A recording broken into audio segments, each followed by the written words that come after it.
नमस्कार प्यारे दोस्तों, स्वागत है आपका यूट्यूब चैनल लाइक पर।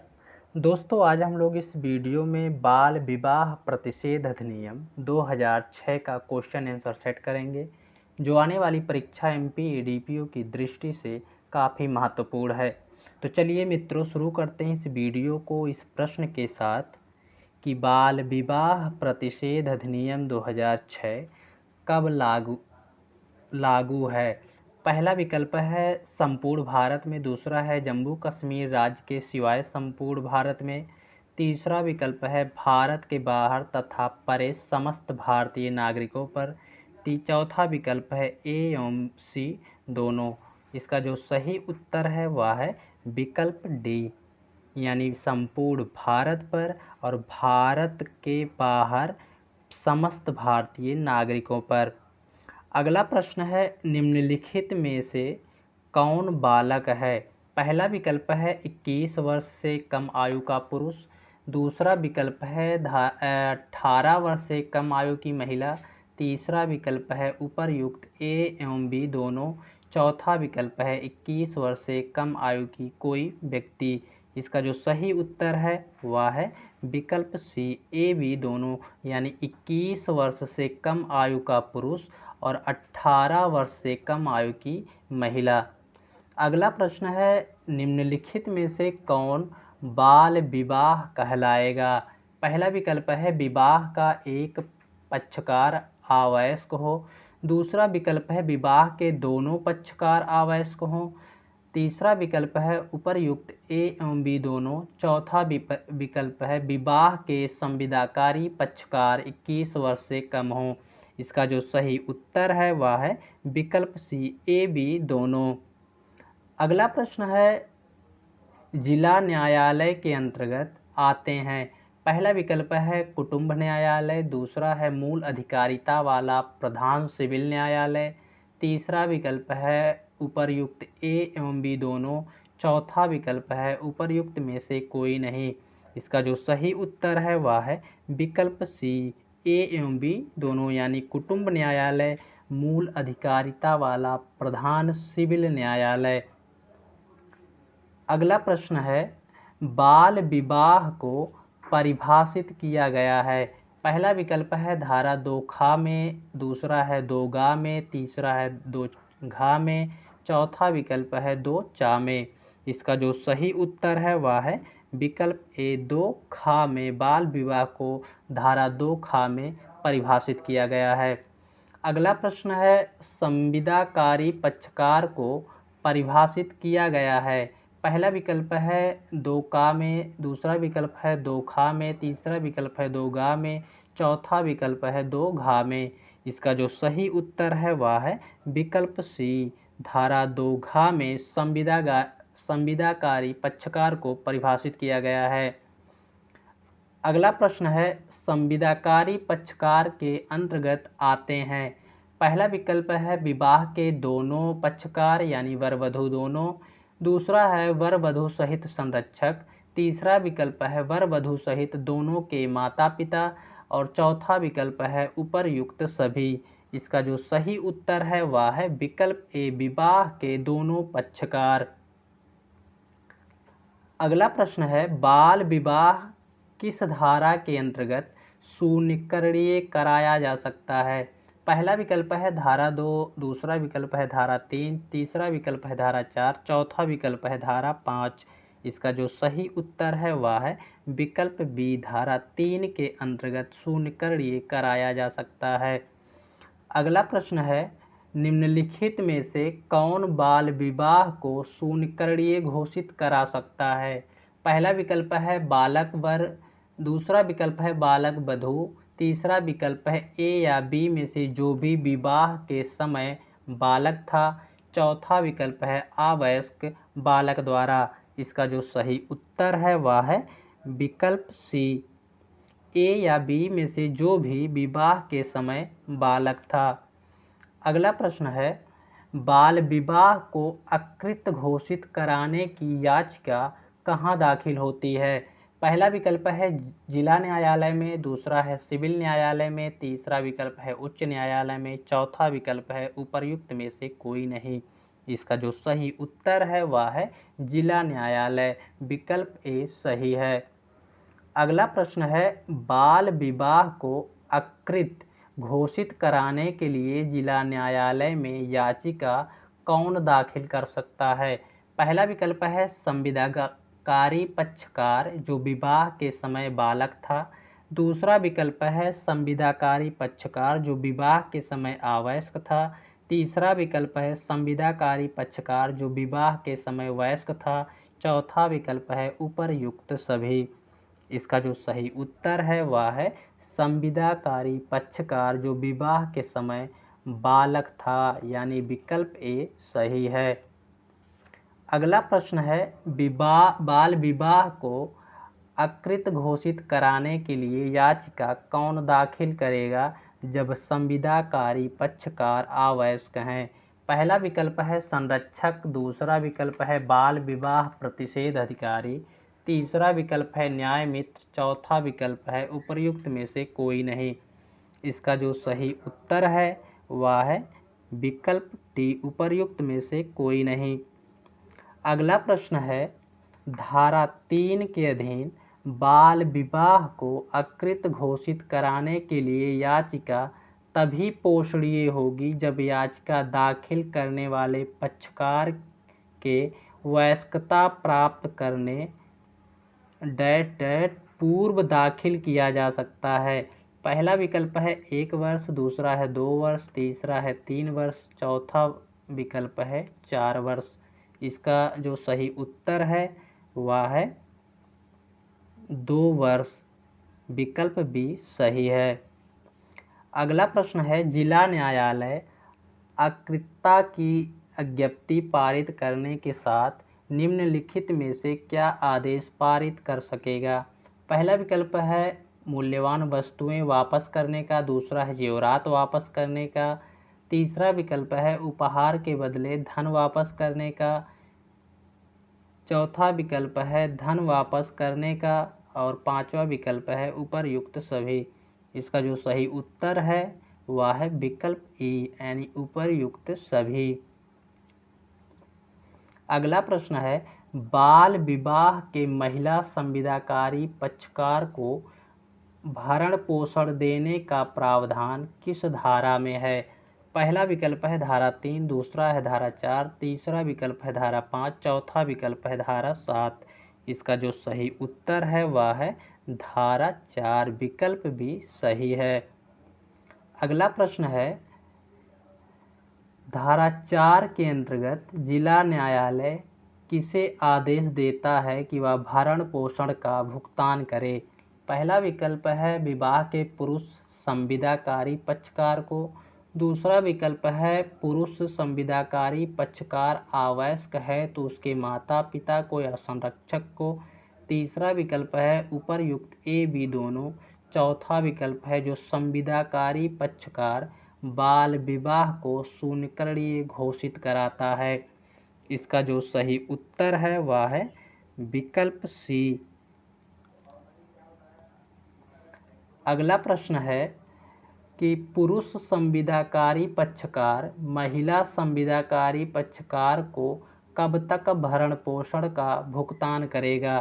पहला विकल्प है उसके वयस्क होने तक, दूसरा विकल्प है उसके पुनर्विवाह तक, तीसरा विकल्प है उपर्युक्त ए बी दोनों, चौथा विकल्प है या तो ए या तो बी। इसका जो सही उत्तर है वह है विकल्प बी, उसके पुनर्विवाह तक पुरुष संविदाकारी पक्षकार महिला संविदाकारी पक्षकार का भरण पोषण करेगा। अगला प्रश्न है, निम्नलिखित कथनों में असत्य कथन है। पहला विकल्प है बाल विवाह का संविदाकारी पक्षकार पुरुष भरण पोषण की मांग नहीं कर सकता। दूसरा है बाल विवाह की संतान की अभिरक्षा न्यायालय संतान के सर्वोच्च हित का ध्यान में रखते हुए करता है। तीसरा विकल्प है जिला न्यायालय महिला संविदाकारी पक्षकार के पुनर्विवाह तक उसके आवास के संबंध में समुचित आदेश पारित कर सकता है। चौथा विकल्प है बाल विवाह की संतानें अधर्मज होती हैं। इसका जो असत्य कथन है वह है विकल्प डी यानी बाल विवाह की संतानें अधर्मज नहीं धर्मज होती हैं। अगला प्रश्न है कि किस धारा में कहा गया है कि बाल विवाह की संतानें धर्मज होती हैं। पहला विकल्प है धारा 2, दूसरा विकल्प है धारा 4, तीसरा विकल्प है धारा 6, चौथा विकल्प है धारा 9। इसका जो सही उत्तर है वह है विकल्प सी धारा 6 के अंतर्गत। अगला प्रश्न है धारा 3 के अधीन अकृतता की ज्ञप्ति पारित होने के बाद पैदा हुआ संतान माना जाएगा। पहला विकल्प है धर्मज, दूसरा है धर्मज, तीसरा विकल्प है या तो ए या तो बी, चौथा विकल्प है उपर्युक्त में से कोई नहीं। इसका जो सही उत्तर है वह है विकल्प ए धर्मज। अगला प्रश्न है जिला न्यायालय धारा 4 या धारा 5 के अधीन पारित आदेश को पहला विकल्प है परिवर्धित कर सकता है, दूसरा है उपांतरित कर सकता है, तीसरा विकल्प है विखंडित कर सकता है, चौथा विकल्प है उपर्युक्त सभी। इसका जो सही उत्तर है वह है विकल्प डी उपर्युक्त सभी। अगला प्रश्न है बाल विवाह से उत्पन्न संतानों की अभिरक्षा में किसे सुपुर्द होगा। पहला विकल्प है माता के, दूसरा है पिता के, तीसरा विकल्प है पहले माता तत्पश्चात जिला और चौथा विकल्प है ए या बी में से किसी को भी। इसका जो सही उत्तर है वह है विकल्प डी ए या बी में से किसी को। अगला प्रश्न है बाल विवाह को विखंडित करने की याचिका दाखिल किया जा सकेगा। पहला विकल्प है जहां प्रतिवादी या संतान निवास करता है, दूसरा है जहां विवाह संपन्न हुआ था, तीसरा विकल्प है जहां पक्षकारगण ने एक साथ अंतिम बार निवास किया था, चौथा विकल्प है उपर्युक्त सभी। इसका जो सही उत्तर है वह है विकल्प डी उपर्युक्त सभी। अगला प्रश्न है बाल विवाह करने वाले वयस्क पुरुष को दंडित करने का प्रावधान किस धारा में है। पहला विकल्प है धारा 7, दूसरा है 8, तीसरा है धारा 9, चौथा विकल्प है धारा 10। इसका जो सही उत्तर है वह है विकल्प सी धारा 9 के अंतर्गत बाल विवाह करने वाले वयस्क पुरुष को दंडित करने का प्रावधान है। अगला प्रश्न है धारा 18 से माफ़ कीजिएगा 18 वर्ष से ऊपर आयु का वयस्क पुरुष बाल विवाह की संविदा करता है, उसे दंडित किया जा सकेगा। पहला विकल्प है कठोर कारावास से जिसकी अवधि 2 वर्ष तक हो सकेगी, दूसरा विकल्प है जुर्माने से जो 1 लाख रुपए तक हो सकेगा, तीसरा विकल्प है उपर्युक्त ए एवं बी दोनों, चौथा विकल्प है या तो ए या बी से। इसका जो सही उत्तर है वह है विकल्प सी ए बी दोनों यानी कठोर कारावास से जिसकी अवधि 2 वर्ष, जुर्माने से जो 1 लाख रुपए। अगला प्रश्न है बाल विवाह के लिए दंडित किया जा सकता है। पहला विकल्प है पुरुष वयस्क, दूसरा है महिला वयस्क, तीसरा विकल्प है उपर्युक्त ए या बी दोनों, चौथा विकल्प है उपर्युक्त में से कोई नहीं। इसका जो सही उत्तर है वह है विकल्प ए पुरुष वयस्क, महिला यानी स्त्री इसमें दंडित नहीं की जाती। अगला प्रश्न है बाल विवाह का अनुष्ठान करने के लिए दुष्प्रेरक दंडित किया जा सकेगा। पहला विकल्प है कठोर कारावास से, दूसरा है जुर्माने से, तीसरा विकल्प है ए एवं बी दोनों से, चौथा विकल्प है ए या बी से। इसका जो सही उत्तर है वह है विकल्प सी ए बी दोनों यानी कठोर कारावास जुर्माने से। अगला प्रश्न है बाल विवाह के लिए दोषी व्यक्ति दंड होगा। पहला विकल्प है कठोर, दूसरा है सादा, तीसरा विकल्प है ए एवं बी, चौथा विकल्प है ए या बी। इसका जो सही उत्तर है वह है विकल्प ए कठोर कारावास से। अगला प्रश्न है बाल विवाह के दोषी व्यक्ति को कितनी सज़ा दी जा सकती है। पहला विकल्प है 6 माह की, दूसरा विकल्प है 1 वर्ष तक की, तीसरा विकल्प है 2 वर्ष तक की, चौथा विकल्प है 3 वर्ष की। इसका जो सही उत्तर है वह है 2 वर्ष, विकल्प सी सही है। अगला प्रश्न है, बाल विवाह के अपराधी व्यक्ति को दंडित किया जा सकता है।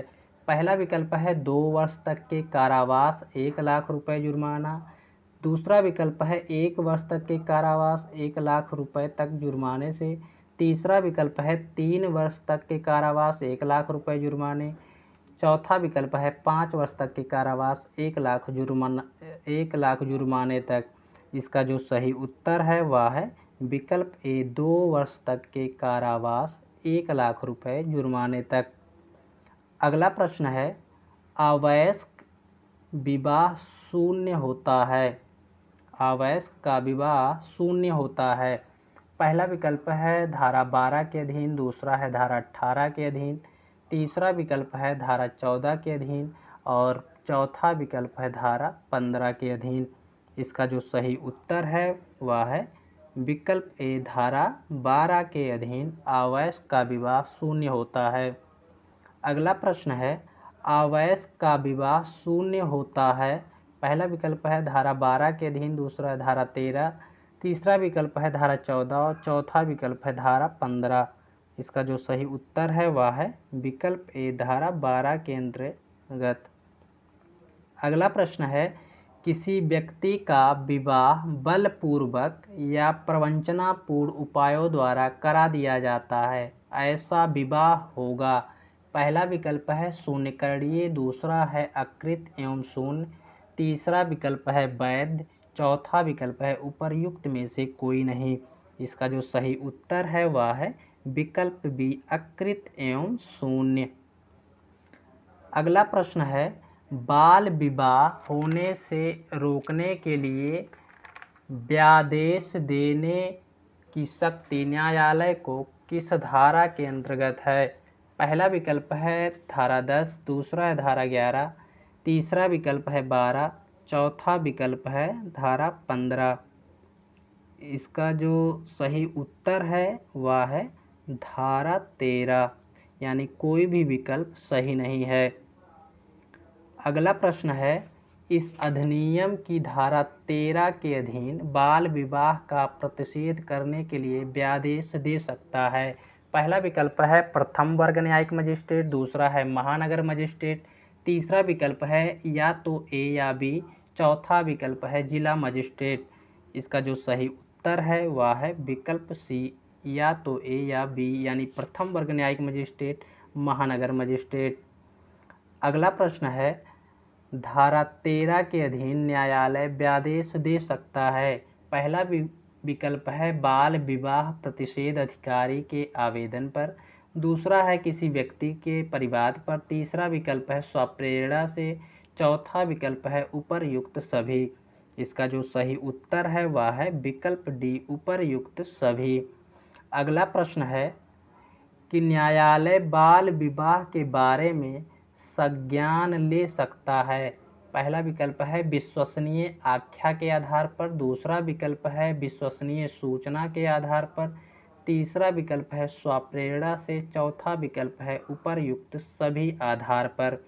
इसका जो सही उत्तर है वह है विकल्प डी, उपर्युक्त सभी के आधार पर। अगला प्रश्न है, जो कोई धारा 1 की उपधारा 1 के अधीन जारी व्यादेश की अवज्ञा करता है वह दंडित किया जा सकता है। पहला विकल्प है कारावास से जो 2 वर्ष हो सकेगी, दूसरा विकल्प है जुर्माने से जो 1 लाख रुपए हो सकेगी। ये दोनों विकल्प सही है। अगला प्रश्न है, धारा 13 की उपधारा 1 के अधीन आदेश का अवज्ञा करने पर निम्नलिखित में से कौन दंडनीय होगा। पहला विकल्प है स्त्री, दूसरा है पिता, तीसरा संरक्षक, चौथा है उपर्युक्त सभी। इसका जो प्रश्न है गलत है, कौन दंडनीय नहीं होगा। इसका जो दंडनीय नहीं होगा वह हो विकल्प ए, स्त्री सही होगी। अगला प्रश्न है, व्यादेश का उल्लंघन करके किए गए विवाह की प्रकृति होती है? पहला विकल्प है आरंभता शून्य, दूसरा है शून्यकरणीय, तीसरा विकल्प है अवैध एवं शून्यकरणीय, चौथा विकल्प है उपर्युक्त सभी। इसका जो सही उत्तर है वह है विकल्प ए आरंभता शून्य। अगला प्रश्न है, किस धारा में कहा गया है कि अधिनियम के उल्लंघन में कारित विवाह शून्य होता है? पहला विकल्प है धारा 12, दूसरा है धारा 13, तीसरा विकल्प है धारा 14, चौथा विकल्प है धारा 17। इसका जो सही उत्तर है वह है विकल्प सी धारा 14 के अंतर्गत। अगला प्रश्न है, इस अधिनियम के अधीन कारित अपराध होता है? पहला विकल्प है संज्ञेय एवं जमानतीय, दूसरा है जमानतीय एवं असंज्ञेय, तीसरा विकल्प है संज्ञेय तथा जमानतीय, चौथा विकल्प है असंज्ञेय लेकिन अजमानतीय। इसका जो सही उत्तर है वह है विकल्प सी संज्ञेय और अजमानतीय। अगला प्रश्न है कि बाल विवाह प्रतिषेध अधिकारी की नियुक्ति कौन करता है? पहला विकल्प है न्यायालय, दूसरा है जिला मजिस्ट्रेट, तीसरा है राज्य सरकार, चौथा विकल्प है उपर्युक्त में से कोई नहीं। इसका जो सही उत्तर है वह है विकल्प सी राज्य सरकार बाल विवाह प्रतिषेध अधिकारी की नियुक्ति करता है। अगला प्रश्न है, धारा 16 के अंतर्गत बाल विवाह प्रतिषेध अधिकारी का कर्तव्य है? पहला विकल्प है बाल विवाह के अनुष्ठान का निवारण, दूसरा है उल्लंघन करने वाले व्यक्तियों के प्रभावी अभियोजन के साक्ष्य एकत्रित करना, तीसरा विकल्प है ऐसी बुराई के प्रति जागरूकता पैदा करना, चौथा विकल्प है उपर्युक्त सभी। इसका जो सही उत्तर है वह है विकल्प डी उपर्युक्त सभी। अगला प्रश्न है, बाल विवाह प्रतिषेध अधिकारी एक लोक सेवक होगा या कहा गया है? पहला विकल्प है धारा 16 में, दूसरा है 17 में, तीसरा है 15 में, चौथा विकल्प है धारा 12 में। इसका जो सही उत्तर है वह है विकल्प बी धारा 17 के अंतर्गत। अगला प्रश्न है, राज्य सरकार को नियम बनाने की शक्ति किस धारा में है? पहला विकल्प है धारा 14, दूसरा है धारा 15, तीसरा विकल्प है धारा 17, चौथा विकल्प है धारा 19। इसका जो सही उत्तर है वह है विकल्प डी धारा 19 के अंतर्गत राज्य सरकार को बाल विवाह प्रतिषेध अधिनियम 2006 के अंतर्गत नियम बनाने की शक्ति प्रदान है। दोस्तों वीडियो अच्छा लगे तो लाइक शेयर कर दें। नमस्कार।